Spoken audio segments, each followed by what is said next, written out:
Assalamualaikum warahmatullahi wabarakatuh. Bertemu kembali dengan cerita misteri Satria. Kali ini masih berkisah tentang di sekitaran yang kemarin rumah bapak ibu saya, yaitu di Jalan Belimbing 9 nomor 132.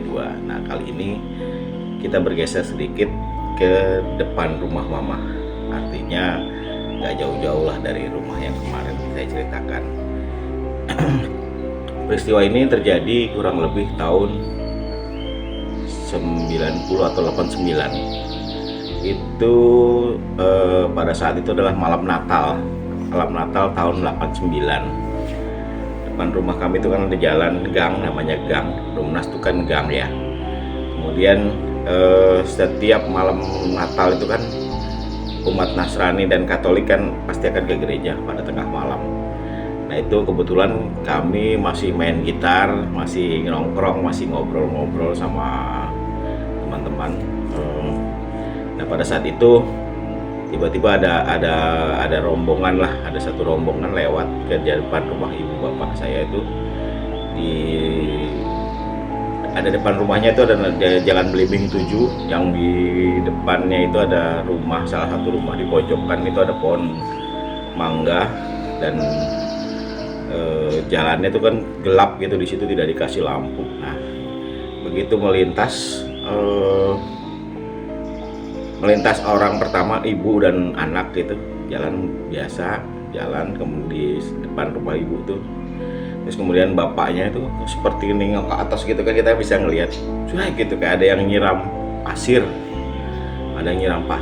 Padahal rumah tersebut kan juga nggak tinggi-tinggi amat, dan kalaupun ada orang iseng nggak mungkin lah, karena rumah itu tidak tingkat gitu. Jadi pertama gitu ngelihat, dia diam aja kan, sangkain mungkin pasir. Atau kita juga ngeliatin sih, kok bapak itu ngeliat ke atas ada apa gitu kan.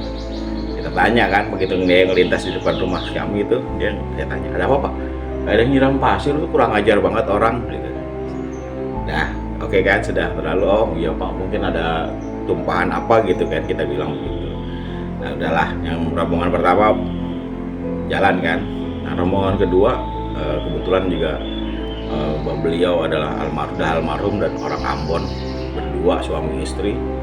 Itu gitu lagi, begitu melintas ke gang itu, kemudian segelap tuh, terus lagi gitu. Kalau dia teriak, "Woi, siapa tuh lempar saya?" dengan bahasa logat Ambonnya.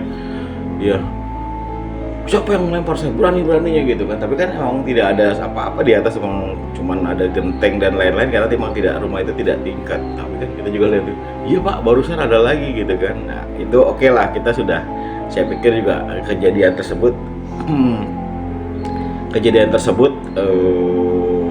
kami anggap ya udah kira-kira ya bukan apa-apalah gitu kan, karena dilempar pasir gitu kan. Nah, oke, udah tenang tuh ya.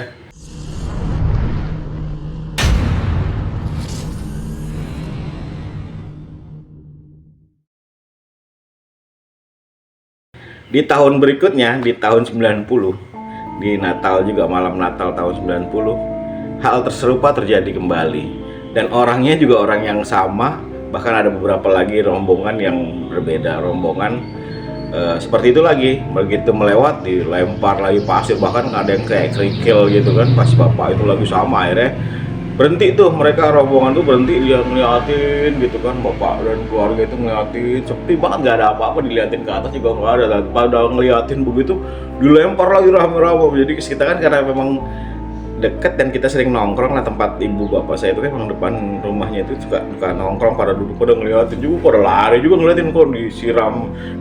Dia melihat mereka ngeliat ke atas, tapi malah disiram lagi kayak pasir, ya nggak disiram dalam artian pasir banyak ya, cuman kayak dilempar pasir gitu jadinya akhirnya. Nah, itulah kejadian itu 2 tahun berturut-turut kayak gitu. Semenjak itu jalan itu orang itu melintas melewati gang lain, akhirnya karena terjadi udah 2 kali mereka terjadi, dan hal yang itu cukup membuat serem ya akhirnya gitu. Jadi demikian untuk cerita misteri Satria. Berikutnya akan kita kemas lagi dalam cerita yang lain. Terima kasih. Wassalamualaikum warahmatullahi wabarakatuh. Salam cerita misteri Satria.